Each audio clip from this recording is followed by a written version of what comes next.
Paradigma biaya. Kemerdekaan telah dibayar dengan biaya pengorbanan harta benda banyak rakyat dan nyawa pahlawan yang gugur.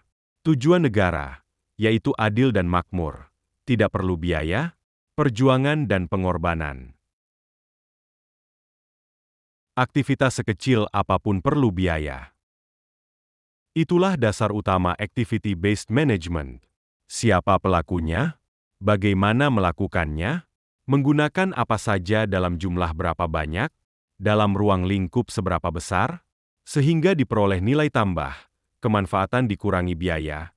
Inilah pendekatan Gims Theory. Biaya adalah modal dasar kita melakukan aktivitas. Tanpa modal sama sekali tidak ada aktivitas, apalagi kemanfaatan. Analoginya tanpa berani mengalami perubahan tidak akan ada pertumbuhan, meskipun perubahan tidak selalu membawa pertumbuhan, bisa jadi juga pengerdilan. Biaya yang dikeluarkan belum tentu menghasilkan untung atau kemanfaatkan bergantung kepada 5 unsur dalam Gims Theory, khususnya players atau pemeran pelaku.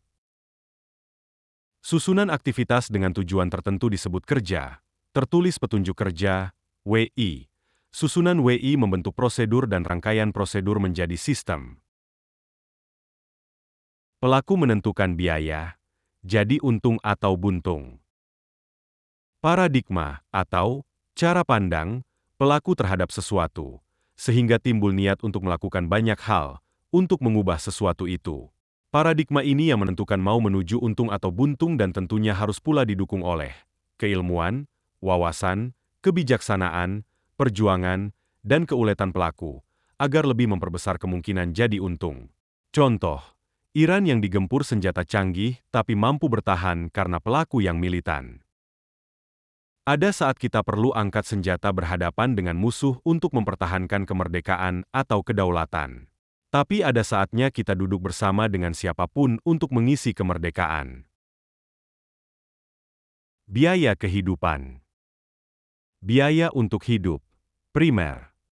Oksigen dan air. Hampir gratis sampai murah, kecuali kita cemari. Makanan, biasanya terjangkau tapi bisa juga sulit dijangkau. Pakaian, papan, dan transportasi, terjangkau sampai selangit karena bisa masuk semua kategori. Biaya untuk menikmati hidup, sekunder. Udara tanpa kontaminasi, minuman yang bisa dinikmati bukan sekadar pelapas dahaga, makanan yang memenuhi selera, pakaian yang nyaman bukan sekadar penutup pelindung tubuh, dan lain-lain. Biaya untuk membanggakan hidup, tersier. Makanan yang membuat dirinya bisa dipandang bukan orang sembarangan. Pakaian yang membuat dirinya bisa dipandang lebih. Rumah yang sampai dirinya sendiri tidak kelihatan berada di bagian mana. Transportasi yang bisa membuat kita sarapan di Jakarta, makan siang di London, makan malam di New York, dan tidur di Sydney. Sebulan sekali keliling luar angkasa. Primer mau tidak mau harus dipenuhi minimal secara standar. Negara yang baik bila semua warganya bisa memenuhi minimal sekunder. Tersier bila sudah maju. Hati-hati belum cukup maju tapi mengejar yang tersier. Biaya kemiliteran negara. Melatih personel militer dan membeli alutsista agar kemiliteran kita kuat. Melatih personel militer agar mampu membuat alutsista yang bisa menandingi mengungguli negara lain. Militer aktif lebih besar daripada cadangan, atau yang cadangan jauh lebih besar daripada yang aktif. Jumlah militer aktif yang besar menjamin pertahanan yang prima. Meskipun non-blok tidak mau beraliansi militer dengan negara lain, asalkan tidak harus menggadaikan kedaulatan. Anggaran militer yang terlalu besar bisa menjerumuskan negara ke dalam hutang yang sangat besar.